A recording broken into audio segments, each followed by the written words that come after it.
IEP des métiers de l'agriculture de Djougou. Depuis 2022, cet institut de type nouveau forme une génération de jeunes passionnés, engagés et prêts à transformer durablement le secteur agricole. Ici, la formation est pratique, ancrée dans le réel. Elle prépare les apprenants à devenir de véritables agripreneurs, acteurs du changement, capables de produire, d'innover et d'entreprendre.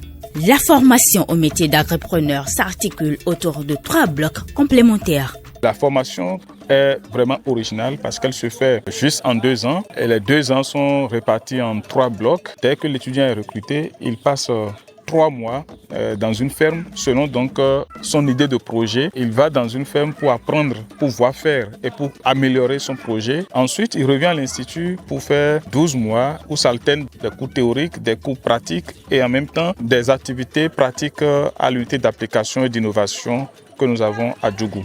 Et après donc ces 12 mois de formation, on leur donne maintenant 9 mois pour mettre en application ce qu'on leur a enseigné. 9 mois de préinsertion, c'est le moment clé où chaque apprenant met en œuvre son projet personnel d'entreprise agricole, accompagné par l'équipe pédagogique et ses mentors professionnels. Pour la deuxième promotion, 47 apprenants sont déployés dans 10 départements du Bénin. Chacun expérimente son projet, adapte les techniques apprises et construit son avenir professionnel.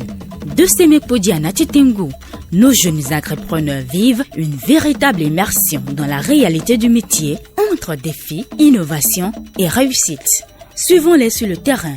Mon exploitation est située dans le département du Zou, commune de Ouenri, arrondissement de Dasso. J'exploite actuellement une superficie de 1500 m². Je produis principalement les cultures maraîchères, notamment les légumes, feuilles et fruits tels que le basilic, la grande morelle, le piment rond bataki et le piment long, et également la pastèque et du niébé. Sur mon exploitation, je développe un projet intégré des cultures vivraires et de l'embauche ovine. Ce projet, je le gère sur 2 sites différents. Le premier où nous sommes actuellement qui s'étend sur 2 hectares où je fais des cultures vivraires telles que le maïs qui est ma culture principale et l'arachide que j'ai déjà récolté, vendu. Et je fais le riz dans le bas-fond. Bon, j'ai fait un peu l'igname histoire d'avoir les têtes d'igname et d'élargir mon champ en insertion. Et l'embauche ovine, je le fais dans mon domicile sur une superficie d'environ 100 m².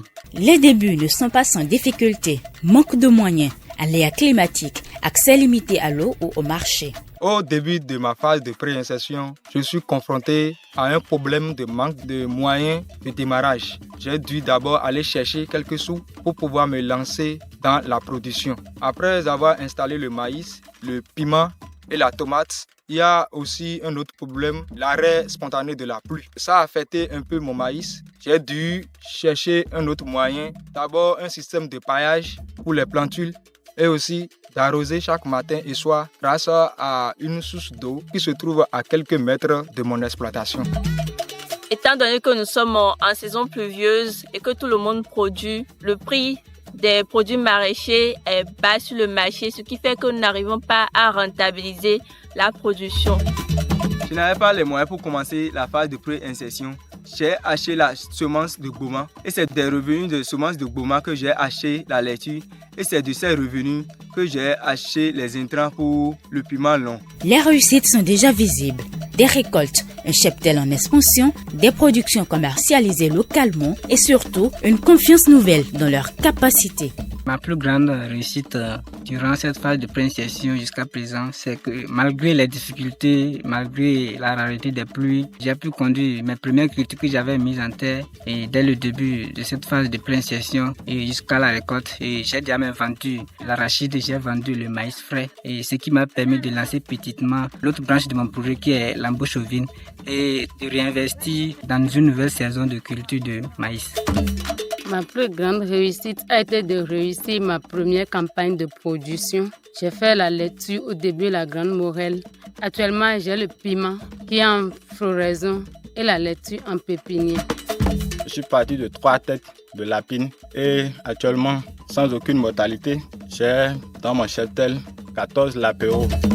Le fait que je sois arrivé à produire est d'abord une réussite pour moi parce que je ne viens pas d'une famille d'agriculteurs, mais l'UEP m'a permis de m'installer et de produire pour augmenter l'offre sur le terrain. J'ai produit le maïs qui est déjà actuellement à l'étape épiaison et je peux chercher et amener au marché pour vendre. À l'issue de cette phase, beaucoup envisagent d'étendre leurs activités, de diversifier leurs cultures ou même d'employer d'autres jeunes. Je compte intégrer la transformation agroalimentaire, créer plus d'emplois pour les jeunes et femmes rurales. Aussi, débuter ma production de miel de moringa, car il est déjà installé des plants de moringa qui sont en développement. Et bientôt, les ruches seront déposées pour une production de miel purement de moringa. Ces jeunes agripreneurs, aujourd'hui en préinsertion, sont la preuve vivante qu'avec la bonne formation, la passion devient un métier.